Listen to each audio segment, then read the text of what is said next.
నారాయణవరం సేవించే ఎస్వి రామచంద్రన్ హోంగార్డ్గా చిత్తూరు డిస్ట్రిక్ట్లో పనిచేస్తూ ఉన్నారు. మేము సిద్ధార్థ కాలేజ్లో ఇద్దరం పనిచేసినప్పటికీ పరిచయం అయింది. అతను వెనకపడి నన్ను ఫోర్స్ చేసి నన్ను ప్రేమలో తెచ్చుకున్నాడు. మళ్ళీ అతను తట్టుకోలేక నేను కూడా పెళ్ళికి ఒప్పుకున్నా, పెళ్ళి చేసుకున్నాము. 4 నెలలు 5 నెలలు నాతో బాగానే కాపురంలో ఉన్నాడు.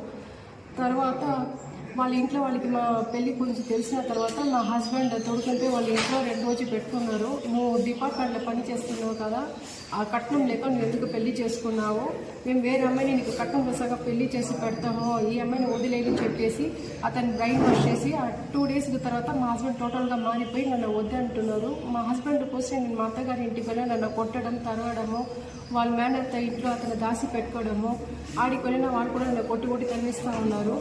నేను చిత్తూరు ఎస్పీ గారికి నేను కంప్లైంట్ పెట్టి వాళ్ళు కింద ఉన్న వాళ్ళు సరిగా స్పందించలేదు. దానివల్ల నా ఇంటి సామాన్లు మొత్తం ఖాళీ చేసి వీధిలో పడేశారు.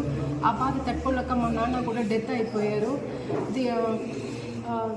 తర్వాత కూడా నేను ఎన్నోసార్లు ఎస్పీ గారికి కంప్లైంట్ పెట్టేసి వస్తూ ఉన్నా. ఇప్పుడు మా హస్బెండ్ ఎక్కడో ఉన్నారు, ఏడో ఉన్నారని కూడా నాకు తెలీదు.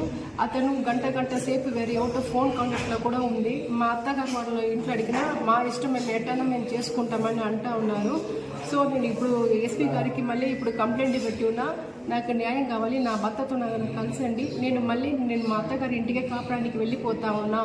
నా ప్రాణాలకి ఏదైనా ప్రాబ్లం అయింటే మా అత్త ఉషా, మా మామ వీరన్, వాళ్ళ అన్న మణి, వాళ్ళ మేనత్త వల్లి అమ్మ, రాజలక్ష్మి, వాళ్ళ కోడలు, వాళ్ళ చెల్లి నంతిని, తిరునావకరుసు, వాళ్ళ మేనమామ కొడుకు, వీళ్ళకి సపోర్ట్ చేస్తున్న ఇక్కడ ఎంటీఓ సెక్షన్ మా మధుసూదన్ సారు, సురేంద్ర, ఇంకా సిపిఎంలో Venkatesh and Nagari Perumal, Narayanavanam ex ZPTC Govindaswamy ఎప్పుడు వాళ్ళ మధ్యస్థంలో పెట్టి వేరే వాళ్ళతో అన్ని మాట్లాడాల్సి నా కాపురం ఎన్నో చెడగొట్టారు. నా ప్రాణాలకి ఏదైనా అయినా వీళ్ళు కూడా సపోర్ట్ చేసిన వాళ్ళందరూ కూడా దీనికి బాధ్యత. నాకు న్యాయం కావాలి. నేను మా అత్తగారింటికి మళ్ళీ నేను కాపురానికి వెళ్ళిపోతున్నాను.